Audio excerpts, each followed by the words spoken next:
What's up, guys? Rick here with your DFS preview for this week's Waste Management Open. Happy Super Bowl week. Happy Waste Management week. Looking back at last week, Torrey Pines, one of my favorite spots. Man, did that have some drama? Did that have some intrigue? Obviously, a stacked field, a great course, a leaderboard with a bunch of studs on it over the course of the weekend, and of course, some Patrick Reed drama. I probably got more messages than I ever have about either being dead on about how I felt about Patrick Reed or being completely off. So definitely polarizing stuff coming out of the PGA Tour. But it is Patrick Reed who gets the victory. And we did have a couple of winners in the community. And, you know, people send me screenshots. They send me nice messages. We've kind of gotten to the point where I can't share them all. It would be an hour-long show. I wish I could, but I do like to pick a couple and at least point them out, whether it's for motivation purposes or whether it's showcase purposes, whatever it is.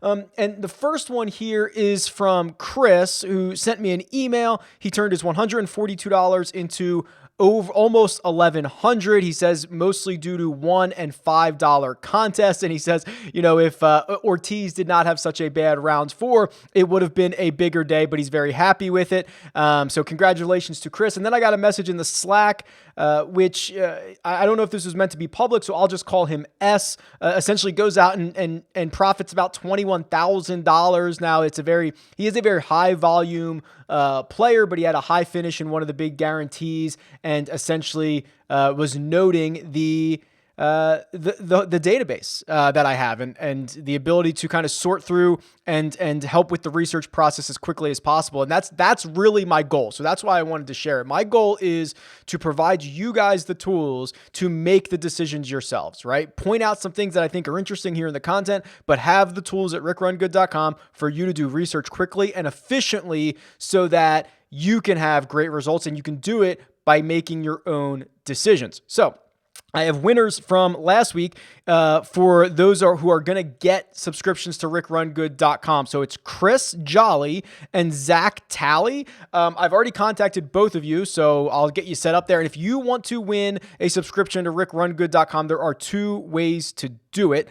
You can leave a 5-star rating and review on iTunes for the podcast version of this show. It's called 300 Yards to Unknown. It will be linked in the description. Say something nice about the show. 5 stars, leave me your Twitter handle, boom, you're entered. That one's a lot easier to win because less people do it. The other way is if you're here on YouTube, make sure you're subscribed to the channel, like the video, and comment below with who's going to win the Super Bowl. Let's do that. We'll go. We don't have to do golf every single week. Tell me who's going to win the Super Bowl. Comment below, like it, subscribe. That'll get you into a draw. Do them both. Get entered in twice as often.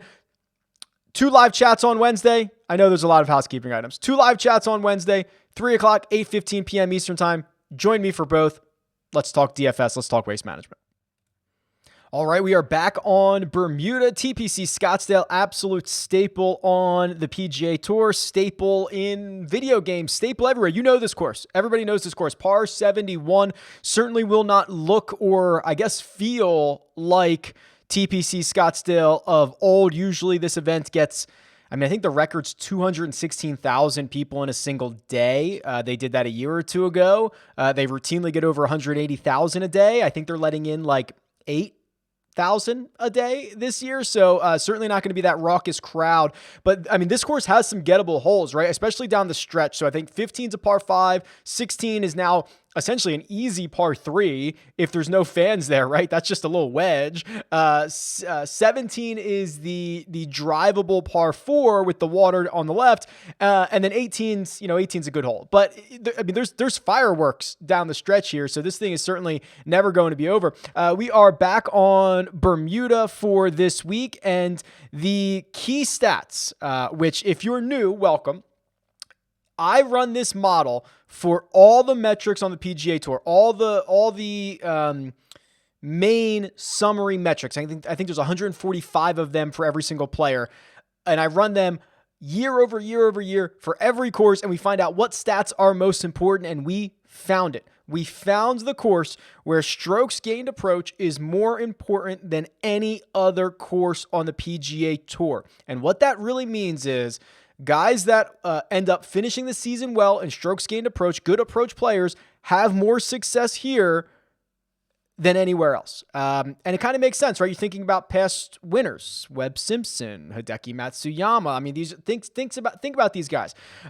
So no surprise. And I did want to clear something up because there was a really great comment and question in the live chat on Wednesday last week where the difference between value and rank on this tool, because for example, you can see strokes gained off the tee is more valuable than birdie or better percentage, but it's ranked lower.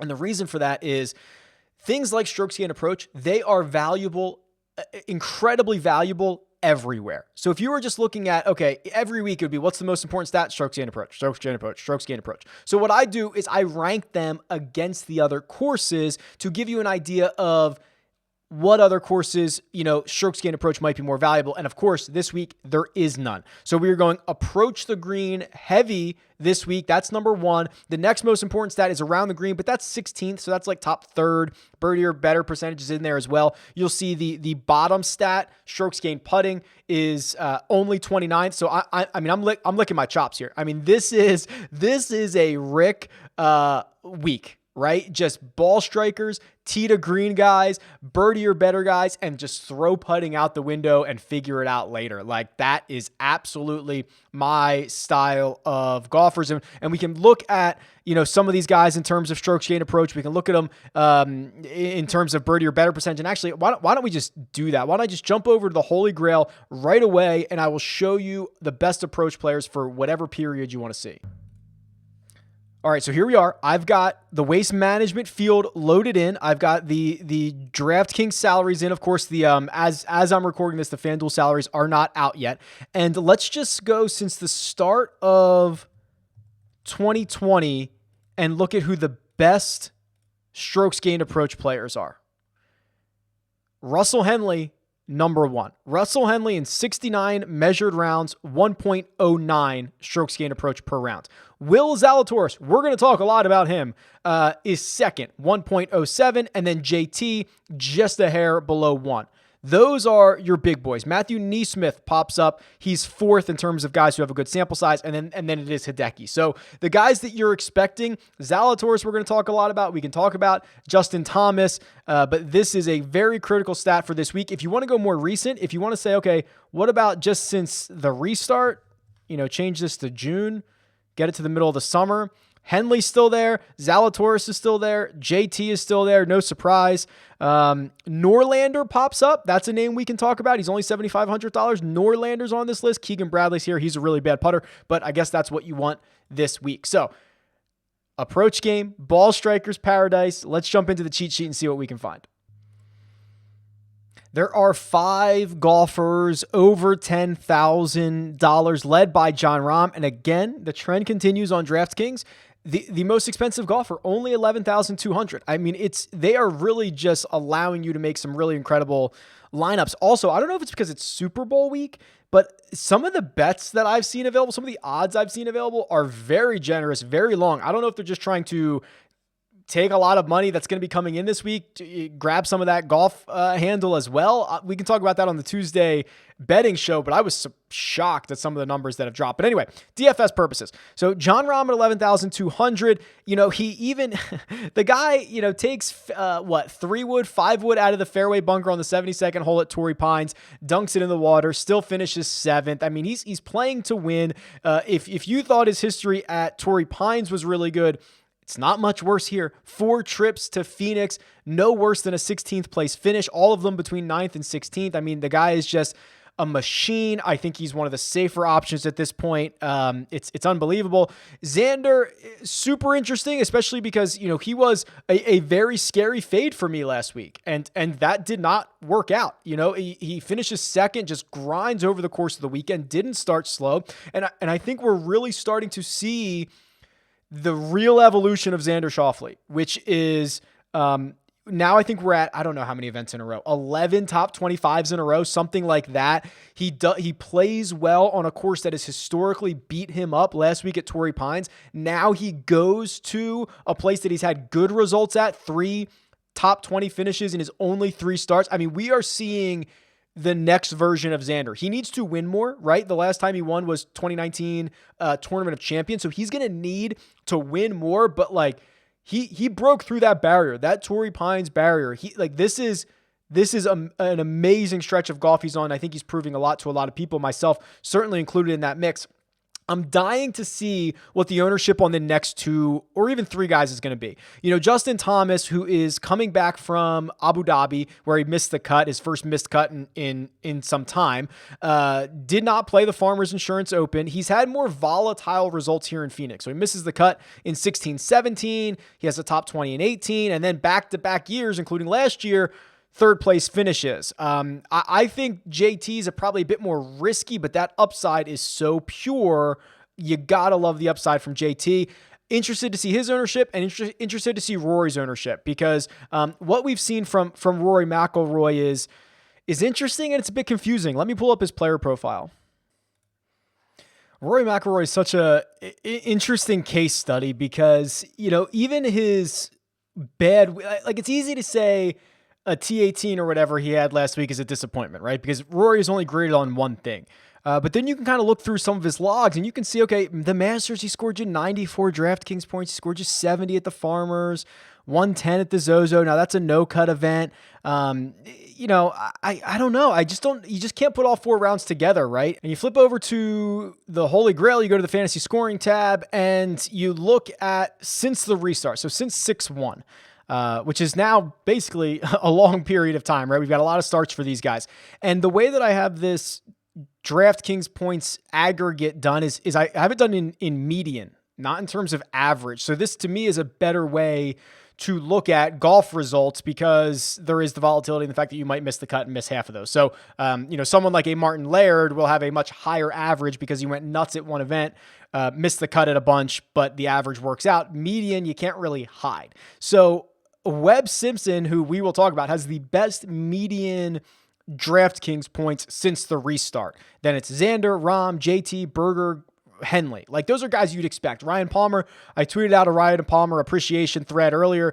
He's phenomenal. Rory McIlroy, 73.3.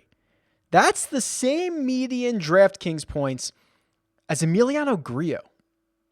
Think about that. Emiliano Grillo and Rory McIlroy should be compared in the same in no category. But here we are since the restart fantasy points. So it's really concerning. I want to be early on Rory, but it's been really bad. It's been good by most people's standards, but bad by Rory's. And then Webb Simpson, who I mentioned, it's Webb week. He's still kind of recovering, and the recovery's been kind of long.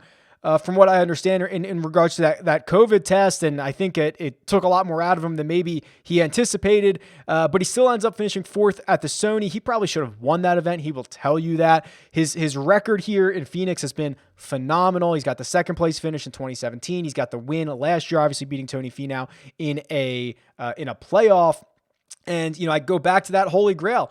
Who is atop this board? When it comes to median DraftKings points since the restart? It's Webb Simpson, 90 of them. 90 DraftKings points is his median. And you want approach players? Webb's a great approach player. I mean, it's just lock and load. Let's go, Webb Simpson, whatever it takes. He will be in, I'll have a lot of exposure to Webb this week. Going down to the 9K range, I'm not particularly interested in Hideki. I can certainly get burned on this, right? He's going to be on brand. I know he's a great approach player, but the fact that his history at Waste Management might be some of the best history anywhere. You talk about it's like Webb at Wyndham, maybe Rory at Eastlake, Cantlay at Shriners, Webb at and Hideki at Waste Management. Like those are like the best ones. DJ at Pebble Beach, something like that. I mean, it's just crazy what he's done, and I know that the ownership will be impacted by that, right? So we'll see what it is on Wednesday. Daniel Berger is probably the most interesting to me. He is a kind of a light version of Webb Simpson, where he's just solid all around. gets these great finishes. No one ever really talks about him. He's coming off a 7th place finish at Waialae. He's got 3 top 11 finishes in his last 4 starts here. Berger just hanging around, straight vibing. Nobody ever really wants to play him. $9,600 is a really good spot. 9,200. I've talked a lot about Ryan Palmer over the last couple weeks. I won't bore you guys with that anymore. But I will bore you with Will Zalatoris talk. $9,000. He's a guy who's been on the radar for quite some time. I'll go back to, strokes gained by round here and show you the approach players since the restart. Now, I understand that Zalatoris does not have nearly the number of rounds as any of these other guys. He only has 14 measured rounds since the restart because he played in Bermuda. I think he had a top 10 there. So there's actually a case to be made that his 1.07 strokes gained approach is actually in reality better than that, because he's had a couple of finishes that aren't measured where he was awesome. I think he's got 4 top 10 finishes in his 7 PGA Tour starts. This kid is the real deal. He's showing it. You saw what he did at Torrey Pines last week. He finished 7th. He put an exclamation point on it with an eagle on the 72nd hole where he just hit this massive, I don't know what it was, 5-wood, 3-wood, gets it to land soft, gets it to roll back, rolls in the putt. I mean, this kid's the real deal. I love it, and I just think this continues to set up really well for him. The one thing I did notice, the one thing that concerned me a bit, just a little bit last week when I was watching him, is he would spray it off the tee a little bit. He was not hitting a lot of fairways. You don't have to worry about that much here. TPC Scottsdale, especially compared to Torrey Pines, much less penal if you are going to miss the fairway. I think this is a really, really good spot for him. What in the world do we do with this $8,000 range? Louis Oosthuizen, Brooks Koepka, Matthew Wolff, Ricky Fowler, Bubba Watson, Billy Horschel, Gary Will. I mean, it's just question mark after question mark here. Are we going to? I'd actually, we're going to keep a close eye on Matthew Wolff. So he cites a hand injury for his WD last week. He was someone that was a fade because of the way that his driver was going. Got to keep a close eye on that. He's going to come in at such a low ownership. We'll see if we know any more information by like Wednesday evening about Matthew Wolff. Brooks Koepka, again, huge question marks, coming off of 3 missed cuts for the first time in his career. I guess the most interesting names are probably Gary Woodland. Let me see if I can pull up his round by round stuff from last week. Yeah, so this is a bit more concerning than I thought it was going to be. He goes out and he shoots something really low on Thursday. That's the North Course. We don't have the shot link data for that. So he goes out, shoots something really low, gets himself kind of in the conversation. And then the 3 measured rounds after that, I'm concerned about this right here. Loses a half a stroke off the tee in round 2, loses 3.5 in round 3, loses another quarter of a stroke in round 4. Approach game is essentially a wash over those 3 rounds, almost dead even. That is Gary Woodland's strong suit. And if the narrative of, hey, Gary's back, he's not going to be injured, he's going to get back to his old self, if that's true, he's going to have to do it in those 2 ball striking categories. And that's not what we saw last week, which is a concern for me. So Gary Woodland is a golfer who has played well historically here, right? He's won this event a couple of years ago. He finished 7th 2 years ago. I'm more worried after seeing those ball striking numbers from last week than I would have been before I checked them. We can plug Russell Henley in at 82. Let's go over to the trends and see if we can find anything interesting here, because this is such a difficult tier for me, this $8,000 range. Let's do a year's worth of fantasy points. So this is the trends tool. I like this because you can kind of identify quick little things of guys who might be breakout candidates or not. So let's just sort this by DraftKings points. Yeah, there you go. Median DraftKings points. See if we can find somebody in the $8,000 range. First guy, still scrolling. Wow. There's guys in the 7K range who pop up before the 8K range.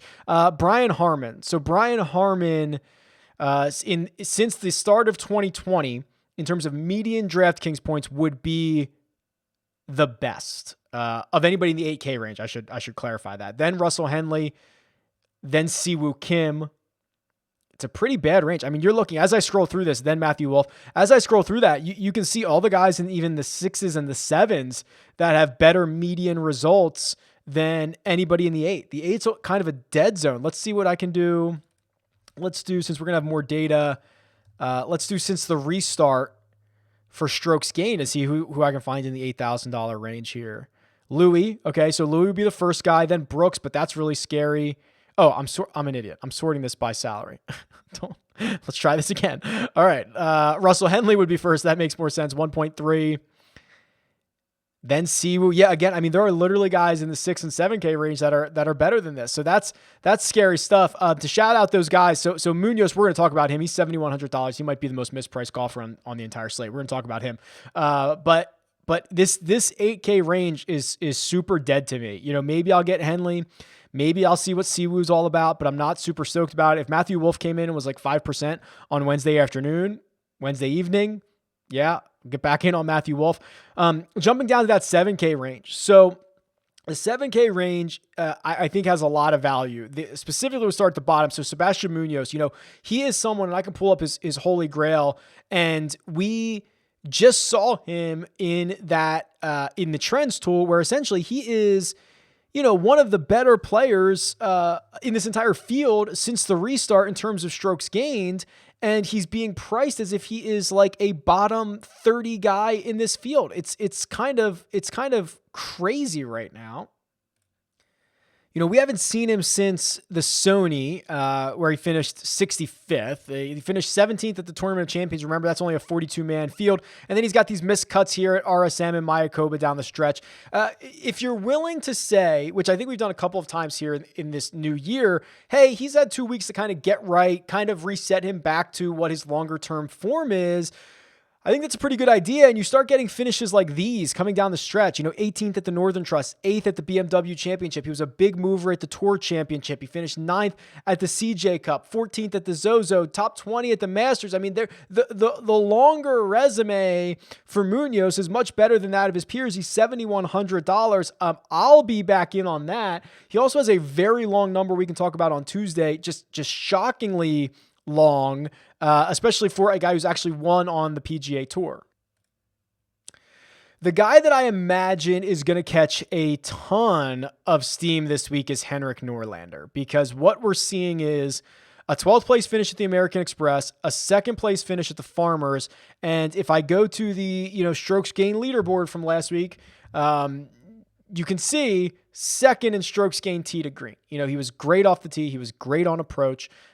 He's probably not going to gain another 3 around the greens, but if he does, fine. I mean, these are really, really good sticky metrics for a guy who was kind of a little DFS sweetheart, to start off the 2021 season back in the fall, and he kind of rewarded us a little bit, and then missed a couple of cuts, and now he's coming back and playing well again. I imagine he catches a ton of steam at only $7,500 when you start looking around down here and trying to figure out what's going on.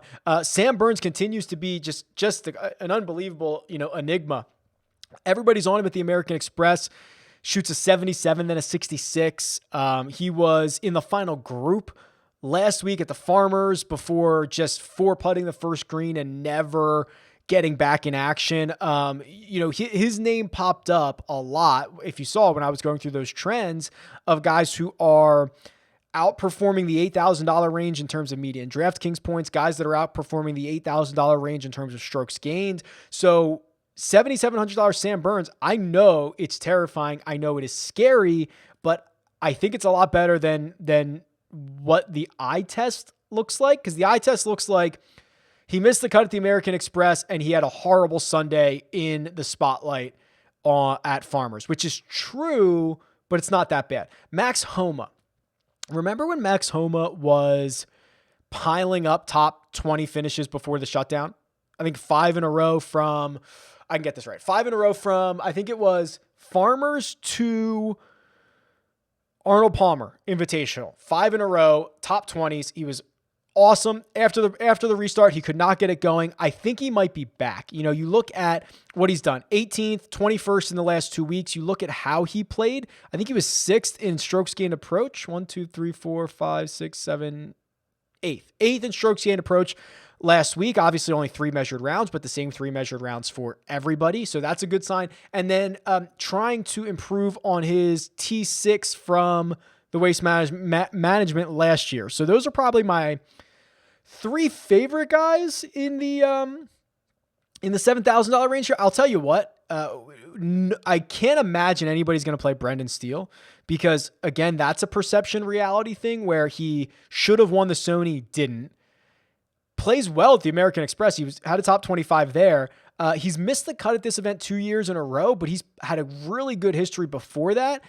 We just haven't seen him play. I bet you he goes pretty overlooked, I guess I should say, at $7,400. And then I imagine Luke List catches a lot of steam. He's just been, kind of this weird fan favorite for like 5 or 6 years. If you used to do models at any point, Luke List would always pop up in your model because he was the original team no putt guy. He's finally putting some results together. 21st, 10th in the last 2 weeks. Would not be surprised to see a lot of people go in that direction. And then, under 7K, the 6K range, not super thrilled about any of these guys. My gut says Kevin Streelman's not all that bad. He's a good ball striker. He made the cut last week. Howard Varner III waiting for that breakout, right? I mean, he had a top 10 finish here 2 years ago. Not sure. I mean, the shape of his game has been very poor. Still waiting for Doc to break out. Right. I mean, Doc, when I got a chance to talk to him before his season started, I mean, we talked about him getting off to a hot start. Get off to a hot start, potentially get yourself into some WGC events. That's not what we've seen. He makes the cut at the American Express, but he finishes 70th, and then he misses the cut at the Farmers. We can look in to what he did last week. He's probably only going to have one measured round, though. Yeah, I mean, so his one measured round at the South Course was pretty good. He lost 2 strokes putting. That's not going to get it done. We don't have the data from what he did at the North Course. You're getting a really good number on him. I'm obviously a big fan, but we can let's just do this. Let's just go to the Holy Grail. Let's just sort this by round. Let's get Gary Woodland out of here. Let's say since the restart, we've got the field measured in here. We've got strokes gained approach, and we can and we can just look like guys in the 6K range who have a sample size. Keegan Bradley, 51 measured rounds. He's 6,900. Matthew Neesmith, Doc Redman. Boom. 1, 2, 3. So Doc Redman's third here. HV3 is there.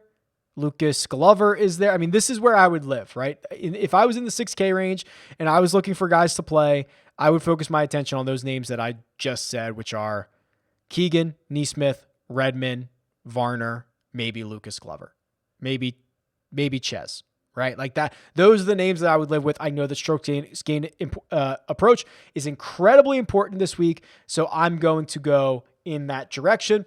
And then let's make a model. Let's do a model.